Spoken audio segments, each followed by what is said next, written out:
Japan's contribution to the auto manufacturing and motorsport industries cannot be understated, and with its mountainous terrain, lends itself magnificently to creating classic racetracks. This is one that is often overlooked, but still has its share of intrigue and historic value. Okayama International Circuit is a racetrack that, in terms of character, seems to pull itself in two different directions.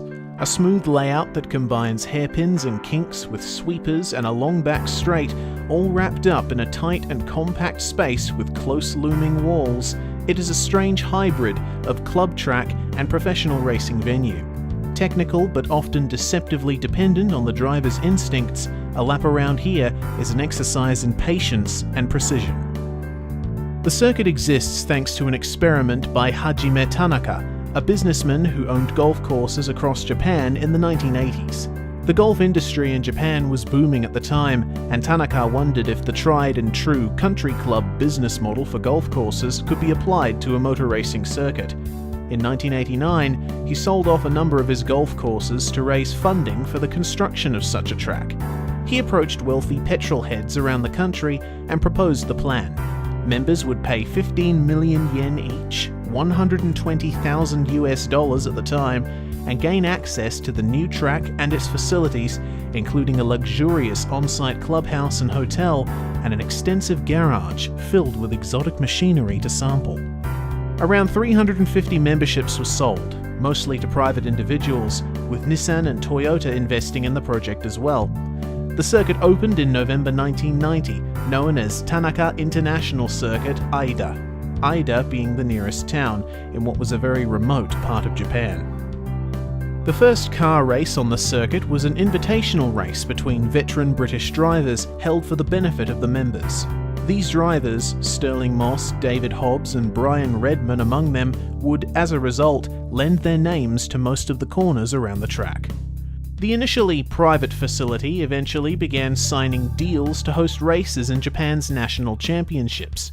With this development, Tanaka developed the goal of his circuit hosting a Formula One race. With the assistance of the local government of Okayama Prefecture, Tanaka eventually struck a deal for TI Circuit Aida to host the second round of the 1994 Formula One season, as the Pacific Grand Prix. Though considered a well-organised event, travel to and from the circuit proved problematic, with narrow roads through the mountains being the only way to access the facility, only public transport being able to serve spectators, and team members having to travel up to an hour to reach the circuit.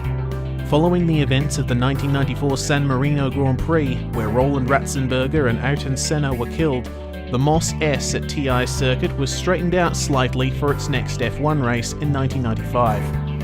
However, after the 1995 event, both Tanaka and the prefecture decided that the event was not worth continuing. Both F1 races at the circuit were won by Michael Schumacher. That was not the end for the track, however. The Japanese GT Championship paid a visit in 1998 for a non-points round before adding the circuit to the schedule full-time in 1999. Tanaka International went into administration in 2003, and so the track was sold, becoming Okayama International Circuit. The facility has been a fixture on the Japanese national racing scene since, playing host to Super GT, Super Taikyu, Super Formula, and the All Japan Road Racing Championship for motorcycles, and the World Touring Car Championship held around here from 2008 to 2010. With its width, heavy braking zones, and corners with multiple possible lines, Okayama has long been a good shout for sim racing championships. And now, we get to see a field of lumbering V8 supercars tackle it. Sit back and enjoy the racing.